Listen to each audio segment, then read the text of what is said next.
Welcome to Pro Practice, your guide to piano mastery. I'm Josh Wright, and today's episode is part 2 in the tutorials covering the third movement, Rondo, of Chopin Concerto No.1 in E minor, Opus 11.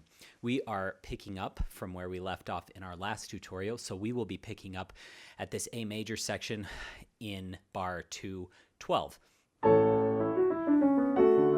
Okay, and it goes very rapidly. Okay, and you can watch my performance of this with my wife on second piano on YouTube. I posted that a few weeks ago. So that is available if you'd like to check that out.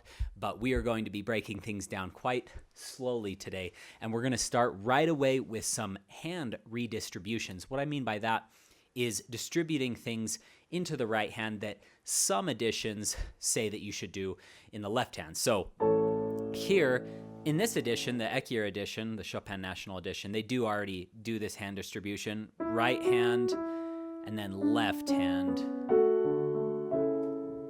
Right, left. And the fingering I would use is 1, 2, 1, and then 1, 2, 3. And when you go to do this cross, make sure to rotate back toward the thumb because that will help you to have a rotation down there. Keeps things really comfortable.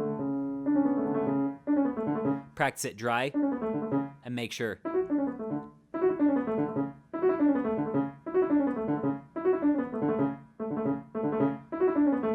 Make sure you're getting the clarity you want. It's really easy on these rapid passages. I've had a lot of students not play this piece in particular, but in rapid passages start to clump notes because they never actually practiced it dry. And so far as shaping, it's forzando and then piano, and then I still like a little nuance. And T-dum, don't hit your downbeat there. Okay, now those are the Ekier redistributions. Now you get the Josh Wright distributions. All right, here we go. So here, I can do this in the left, but I always felt a little better on these first two up to measure 2, doing it in the right hand. So I'll hit this one, and then I'll do right hand 1, 2, 1, 5, 4, 2, 1, 2, 1, 5, 4, 2, and then take it in the left hand. Because I don't want you to do it on that last one in bar 215 because that's going to be too big of a jump. But these are really easy. As that descends, you just have this little line going on underneath it.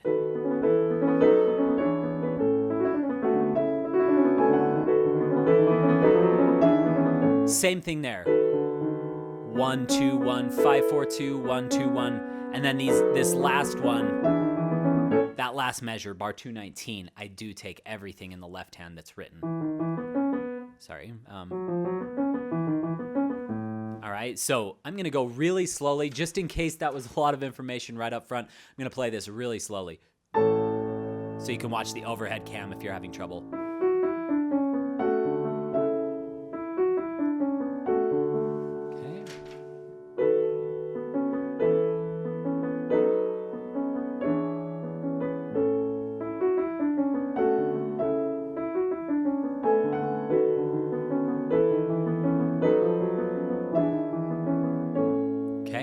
And so far as shaping,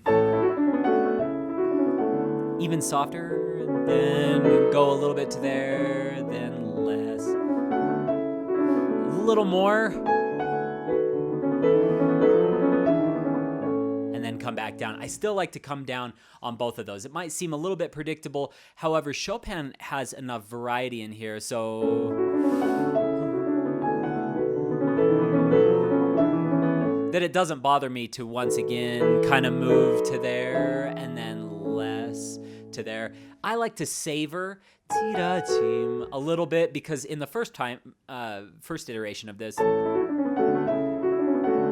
we just had that F sharp, and the second time ti-da-dum. So I like to have a little bit of difference there.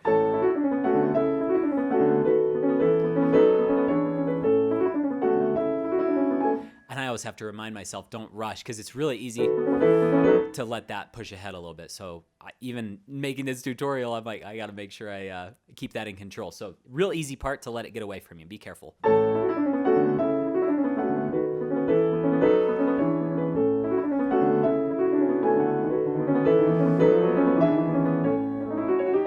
All right. This next part can really kind of tie the hand up, it feels like, a little bit. All right, so what I want you to think about is think of all your basic positions. So we have 2, 3, that's a position. Then I'm going to shift into my new position, 1, 2, 5, 2, and then new position, 1, 4, 3, 2, 1, 2, 3, new position, 1, 5, 4, 3, let's see, 1, 5, 4, 3, 2, 1. Trying to remember exactly what I did here. Yeah, I did a 4-3 there. You could do a 4-2, you could do a 3-2, whatever's comfortable in your hand. But in my hand, I like 5-4-3-2-1, and then 4-3-1 or 4-2-1, whatever works better. But think those positions. The reason I want you to do that, anytime you have rapid crosses that are coming...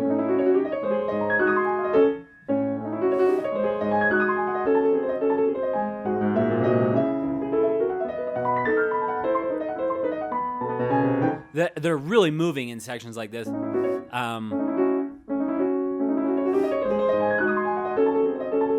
It's really easy to allow tension to get into the hand. So I will always just start with... and then... with those. And then I will do just the opposite. I'll go really slowly and then isolate the crosses. Going fast, everything else slow.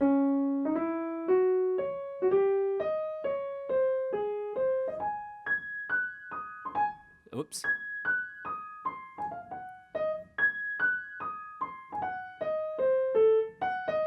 Okay, let's do that again. That was kind of sloppy. You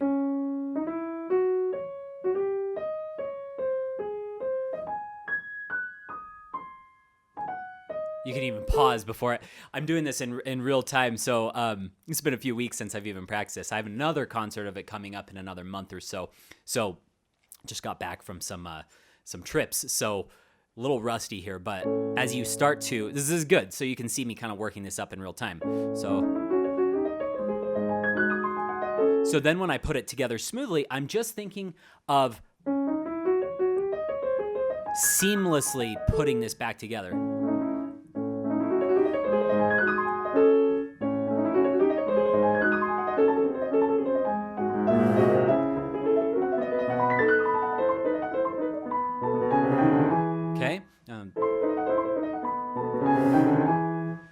All right, now that left hand can be a little beast right there. If you focus on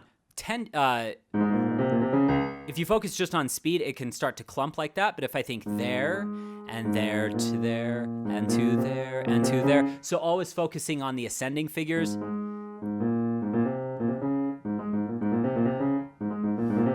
And then putting a little shape.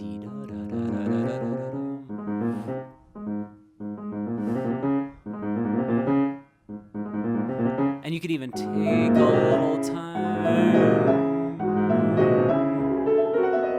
Okay, let's go slowly through here. A little crescendo to there. And then less.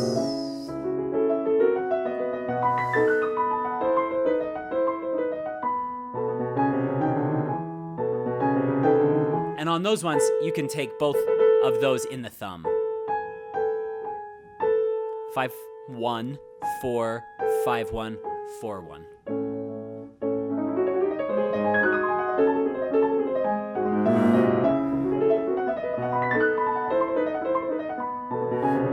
Same thing. Practicing it dry like that will expose any weaknesses in your hand. And then... By the way, the fingering I like 5, 1, 5, 2, 3, 2, 1, 3, 2, 1. This edition has some 4s in there, like 4, 3, 2, 3, 2, 1. Which, If I have to use that fingering, I will, but anytime I could use 3-2-1, 3-2-1, I always will. It's just a stronger fingering, especially for reliability in a fast passage like this. All right, let's try it fast.